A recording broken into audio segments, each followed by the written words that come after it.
तो hey guys, कैसे हो यार आप लोग।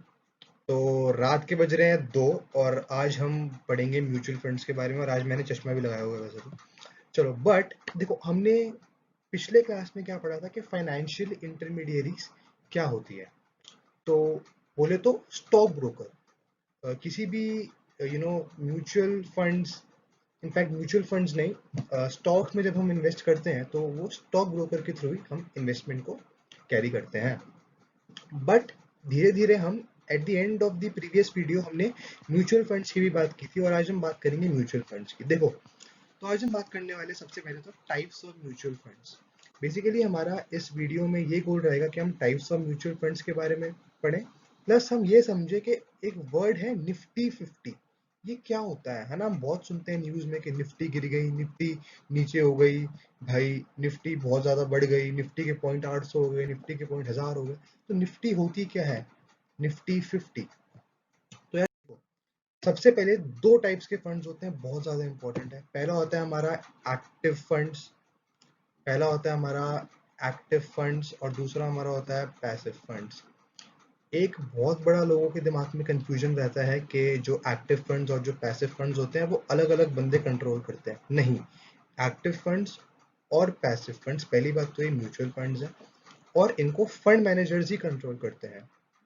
एक्टिव फंड्स में क्या होता है भाई, पढ़ो जरा इसको। They are expected to use their brains to invest your capital in the same top 50 companies but in an intelligent proportion.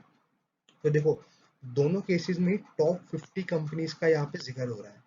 Top 50 companies क्या होती है ये हम पढ़ेंगे। इनको बेसिकली हम निफ्टी 50 भी बोलते हैं, बट हम नेक्स्ट स्लाइड में समझेंगे कि ये क्या होते हैं। अभी के लिए आप इतना समझ लो कि एक्टिव फंड्स वो फंड्स होते हैं जिसमें फंड मैनेजर अपना दिमाग लगाता है कि जो देश की टॉप 50 कंपनीज है उसमें से कौन सी ऐसी कंपनीज है जो अच्छा कर रही है प्रेजेंट सिनेरियो में, है ना। समझो, 50 कंपनियों में से हो सकता है कि 5 अच्छा कर रही हो सकता है कि 5 मीडियम लेवल का हो, मतलब एक मीडियम लेवल के रास्ते पे चल रही हो, और हो सकता है कि बाकी की 30 या 40 थोड़ी नीचे के लेवल पे हो।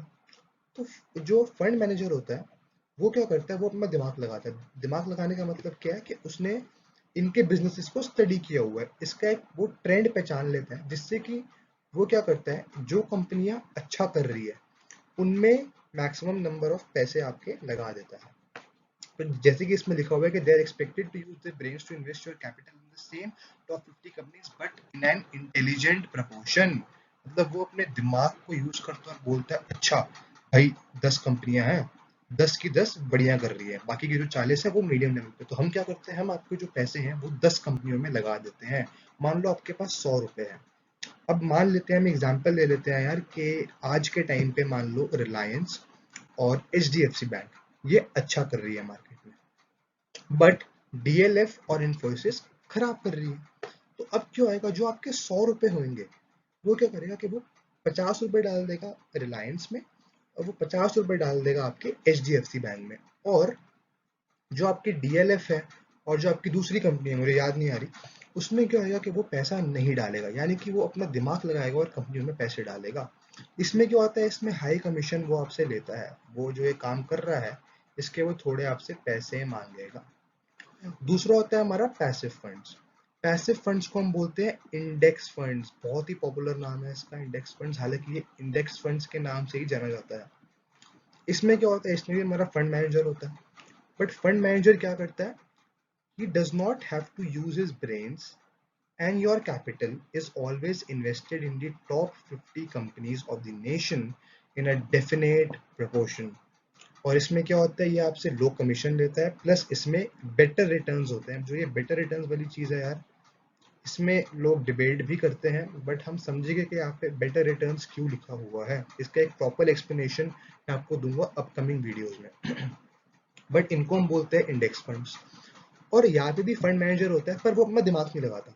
इसमें क्या है, इसमें दिमाग लगा रहे थे, इसमें जो फंड मैनेजर है वो दिमाग लगा रहे थे और वो और टॉप 50 में से कुछ 3-4 अच्छी कंपनियों में अपना मेजॉरिटी ऑफ पैसा लगा रहे थे।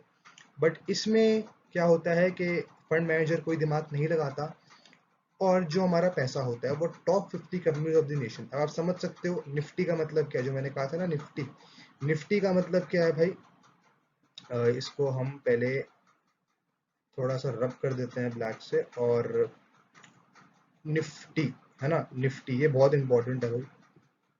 तो निफ्टी क्या है? देश की टॉप 50 कंपनियां की ग्रोथ को हम बोलते हैं निफ्टी। यानी कि देश में बहुत सारी कंपनियां है ना, हजारों कंपनियां हैं, बट जो टॉप 50 कंपनीज होती है उनकी जो एनुअल ग्रोथ होते हैं उसको हम निफ्टी में इंक्लूड करते हैं। वो बेसिकली ये बताता है कि देश की जीडीपी का क्या सीन है।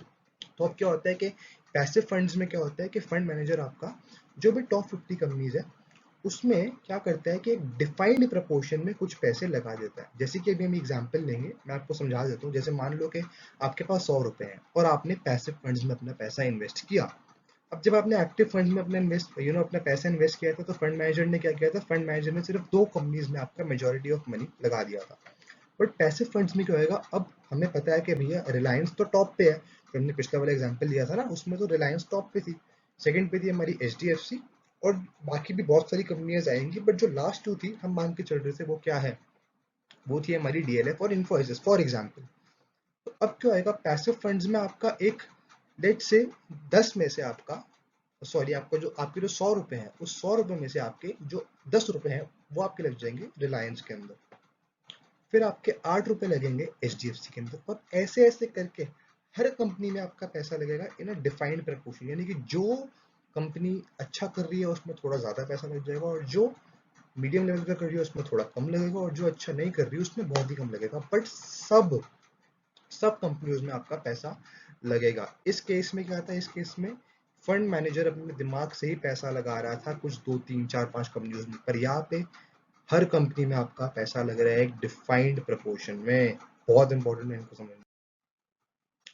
अब देखो, जैसे कि हमने यहाँ पे बात की निफ्टी 50। निफ्टी 50 क्या होता है? निफ्टी 50 टॉप 50 कंपनियां होती हैं देश की, जो कि देश के ग्रोथ के बारे में कमेंट करती है कि भाई देश कैसा है, क्या देश बढ़ रहा है, क्या देश नीचे आ रहा है। जैसे अभी मोदी जी बोल रहे हैं ना कि अगर हम कोरोना वायरस के टाइम पे देश में ध्यान नहीं देंगे, देश की इकोनॉमी पे ध्यान नहीं देंगे, तो हमारी जो इकोनॉमी है वो 21 साल पीछे हो जाएगी। इसका मतलब क्या है? इसका मतलब ये है कि जो हमारी कंपनीज है उनकी ग्रोथ कम हो जाएगी। अगर कंजम्पशन नहीं हो रहा, अगर लोग कंज्यूम नहीं कर रहे, अगर लोग चीजों को खरीद नहीं रहे, तो ऑब्वियसली स्टॉक्स आपके गिरेंगे, कंपनियां आपकी नीचे होंगी, और जब कंपनियां नीचे होंगी तो जो एनुअल जीडीपी है वो भी कम हो जाएगी। तो ओवरऑल क्या हो रहा है? कंपनी पीछे ही जाएगी। वो तभी यार वायरस का टाइम है, ध्यान दो। अच्छा, बट जो निफ्टी 50 है, निफ्टी इंडेक्स फंड, इसमें जैसे मैंने ये एग्जांपल लिया है यहाँ पे, जो ये डेटा है ये एक्चुअली 2007 या 8 का है, बट तब भी आप इसको समझ सकते हो। जैसे मान लो इफ यू इन्वेस्ट 100 रुपीज, अगर आपने 100 रुपए को इन्वेस्ट किए, then all that money will be invested in the top 50 companies of the nation in definite proportion. जैसे मान लो इसमें इस टाइम पे जो आईटीसी लिमिटेड थी वो टॉप पे थी, फिर आपकी आईसीआईसीआई बैंक थी, फिर आपकी एचडीएफसी थी, फिर आपकी रिलायंस इंडस्ट्री थी, ऐसे ऐसे करके आपकी कंपनियां थी। ये 16 कंपनियां हैं, यहाँ पे आपकी 33 तक मैंने बता दी। तो मान लो अगर आपने 100 रुपए लगाए, अब इसमें लगे 7%, यानी कि इस पे 7.6 रुपीज लगे, इसमें 6.5 लगे, इसमें 6.45 लगे, ऐसे ऐसे करते तक जो आपकी 28th कंपनी है उसमें सिर्फ 1 रुपए लगा। समझ रहे हो? 1 रुपए 10 पैसा। और ऐसे करते करते ही जब हम 50 कंपनी उस पे आए, तो जो 50वीं कंपनी थी वो डीएलएफ ही थी यार, उसमें लगा 0.34। यानी कि आप समझ रहे हो, पैसा हर कंपनी में लग रहा है, बट एक डिफाइंड प्रपोर्शन में लग रहा है। ये क्या होते हैं? ये होते हैं हमारे पैसिव फंड्स। एक्टिव में क्या था? एक्टिव में सिर्फ 2 3 कंपनियां जो अच्छा कर रही थी उन्हीं पे ही मैक्सिमम अमाउंट ऑफ पैसा लग रहा था। तो यार ये इतना ही था इस वीडियो के लिए यार। वीडियो को लाइक करो, कमेंट करो, शेयर करो, सब्सक्राइब करो यार। और मुझे आप इंस्टाग्राम पे फॉलो भी कर सकते हो, पूरी_मिरान पे। और वहाँ पे आप मुझसे अपने डाउट्स भी पूछ सकते हो यार। और जो भी आपको डाउट्स आ रहे हैं इन सेशंस में, आप मुझसे पूछ सकते हो। मैं आपको हमेशा रेडी करने के लिए हेल्प लूंगा। और यार थैंक यू कि आप मेरी वीडियोस को देख रहे हो यार, और काफ़ी ज़्यादा मेहनत लग रही है इसमें यार। But then also I am thankful to you कि आप मेरी वीडियोस को देख रहे हो। इन आई होप आप इनको एंजॉय भी कर रहे हो, और साथ साथ आप इंपॉर्टेंट चीज़ें समझ भी रहे हो। सी यू।